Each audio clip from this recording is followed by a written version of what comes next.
ಎಲ್ಲ ಶಾಪುರದ ಜನ ಮಾಡಲಿ ಅಂತಕ್ಕಂಥ ಸದಾಶಯ ವ್ಯಕ್ತಪಡಿಸಿ ಸಮಯ ಎಷ್ಟು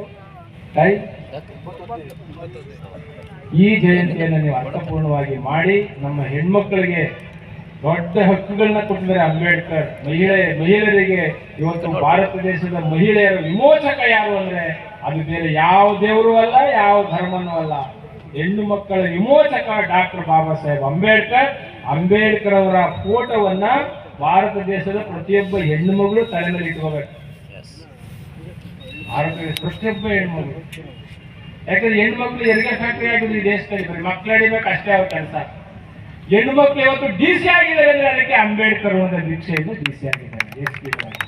ಹಾಗಾಗಿ ಈ ಒಂದು ಕಾರ್ಯಕ್ರಮವನ್ನು ಆಯೋಜನೆ ಮಾಡಿದ್ದೀರಿ. ಇನ್ನು 5 ವರ್ಷ ಬಿಟ್ಟು ಬರ್ಬೋದು, ನಾನು 6 ವರ್ಷ ಬಿಟ್ಟು ಬರ್ಬೋದು. ಆದ್ರೆ ನೀವು ಮಾತ್ರ ಬಾಬಾ ಸಾಹೇಬ್ ಜೀವಂತ ಇರ್ಬೇಕಂದ್ರೆ ಮುಂದಿನ ವರ್ಷದಲ್ಲಿ, ಇನ್ನು 5 ವರ್ಷದಲ್ಲಿ ಇಲ್ಲಿಬ್ಬರು ಕರೆದು ಸಾರ್ ನಮ್ಮೂರವನು DC ಆಗಿದ್ದಾನೆ, ತಹಸೀಲ್ದಾರ್ ಆಗಿದ್ದಾನೆ, AC ಆಗಿದ್ದಾನೆ, ಜಡ್ಜ್ ಆಗಿದ್ದಾನೆ ಅಂತ ಹೇಳಿ ಇಲ್ಲಿ ಸನ್ಮಾನ ಮಾಡಿದ್ರೆ ಅಂಬೇಡ್ಕರ್ ಜೀವಂತ